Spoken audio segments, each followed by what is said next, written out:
दिसंबर का महीना था। ठंड काफ़ी जोरों पर थी। बारिश होने की वजह से ठंड और भी ज़्यादा जोर डालने लगी थी। उस समय में 9 क्लास में पढ़ता था। घर वाले मुझे बच्चा ही समझते थे, लेकिन मैं जवान हो चुका था। उस समय मेरी चाची की बहन घर में रहने के लिए आई हुई थी, जो कि मेरे से 6 से 7 साल बड़ी थी। दिखने में बहुत ज़्यादा स्मार्ट थी।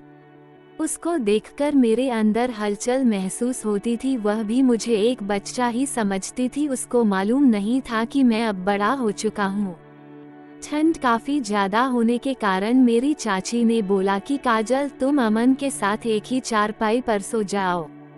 चाची ने जब ऐसा बोला तो मेरे मन के अंदर लड्डू फूटने लगे और मैं खुश हो गया। मैं सोचने लगा कि आज तो वह काम होगा जो मैंने कभी किया भी नहीं है और कभी सोचा भी नहीं था। चाची की बहन काजल ने भी बोल दिया कि ठीक है, मैं आज अमन के साथ सो जाती हूँ ताकि हमें ठंड ज़्यादा ना लगेगी।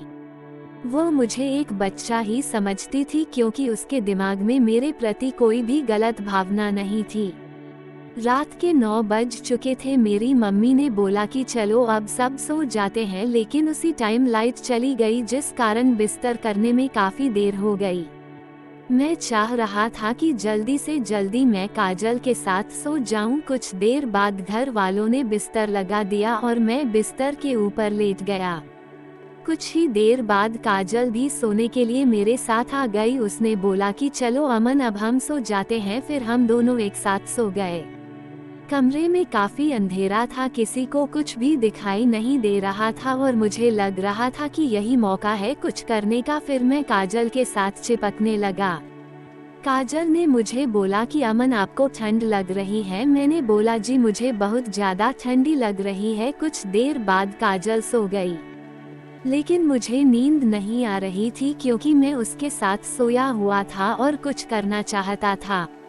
मैं कहानी ज़्यादा लंबा नहीं करना चाहता हूँ और सीधा आपको मेन बात बता देता हूँ कि उसके बाद सुबह हो गई और सुबह उठकर काजल ने मुझसे एक साइड में जाकर पूछा कि अमन, तुम अब बच्चे नहीं हो, तुम तो बहुत जवान हो चुके हो, तुम्हारा तो आप शादी कर देना चाहिए।